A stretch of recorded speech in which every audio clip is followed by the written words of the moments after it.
সুনামগঞ্জের 5টি আসনের মধ্যে 4টিতেই যেন জয় পেল নৌকার প্রার্থী। ব্যতিক্রম কেবল সুনামগঞ্জ 2 আসন, অর্থাৎ দিরাই সাল্লা। নৌকার জয় জয়কারের এই ভোটে বিরোধী স্রোতে দাঁড়িয়েও সুনামগঞ্জ 2 আসনে জয় ছিনিয়ে নিয়েছেন স্বতন্ত্র প্রার্থী ডক্টর জয়া সেনগুপ্তা।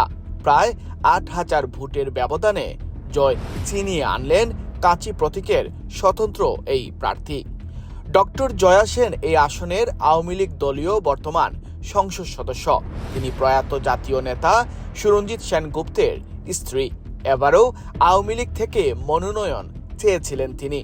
বয়োবৃদ্ধ ও অসুস্থ জয়া সেনের বদলে এ আসনে এবার আওয়ামী লীগ থেকেই মনোনয়ন দেওয়া হয় চৌধুরী আবদুল্লাহ আল মাহমুদ উর্ফে আলামিন চৌধুরীকে।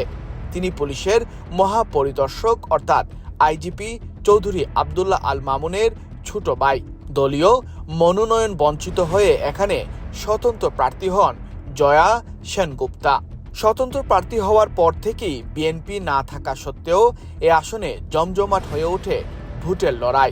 সুনামগঞ্জ 2 আসন থেকে 7 বার সংসদ সদস্য নির্বাচিত হয়েছিলেন জয়ার স্বামী সুরঞ্জিত সেনগুপ্ত। ফলে এ ভোটের মাঠে আসনটি সুরঞ্জিতের আসন হিসেবেই পরিচিত। আওয়ামী লীগের দলীয় ভোটের বাইরেও এখানে রয়েছে সুরঞ্জিতের বিশাল ব্যক্তি ইমেজ। সুরঞ্জিতের মৃত্যুর পর জয়া সেনও এখান থেকে টানা 2 বার সংসদ সদস্য নির্বাচিত হন। অপরদিকে তার প্রতিদ্বন্দ্বী আলামিন চৌধুরী সাল্লা উপজেলা পরিষদের চেয়ারম্যান ছিলেন। চেয়ারম্যানের পদ থেকে পদত্যাগ করে সংসদ সদস্য পদে প্রার্থী হয়েছিলেন তিনি।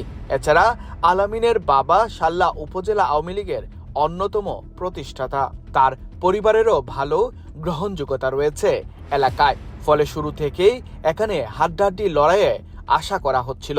রোববার অনুষ্ঠিত নির্বাচন শেষে স্থানীয়ভাবে প্রাপ্ত তথ্য অনুযায়ী নৌকা প্রতীকে আলামিন 42,075 ভোট এবং কাঁচি প্রতীকে জয়া সেনগুপ্তা 50,295 ভোট পেয়েছেন। ফলে প্রায় 8,000 ভোটের ব্যবধানে জয়লাভ করেছেন জয়া সেন। স্থানীয় কয়েকজন ভোটারের সাথে আলাপ করে জানা যায়, জয়া সেনের বিজয়ের নেপথ্যে সুরঞ্জিতের ব্যক্তি ইমেজ বড় ইস্যু ছিল। পাশাপাশি এলাকা ভিত্তিক ইজমও কাজ করেছে। জয়ার বাড়ি দিরাই উপজেলায় আর আলামিন চৌধুরীর বাড়ি সাল্লা উপজেলায়। স্বাধীনতার পর থেকেই এখানে দিরাইয়ের লোক এমপি হয়েছেন। ভোটও বেশি দিরাই উপজেলায়। দিরাইয়ের ভোটাররা এবারও নিজেদের এলাকায় সংসদ সদস্য রাখতে চেয়েছেন। এছাড়া আলামিন চৌধুরীর পারিবারিক সুনাম থাকলেও ব্যক্তিগত কিছু কারণে তার সমালোচনাও ছিল।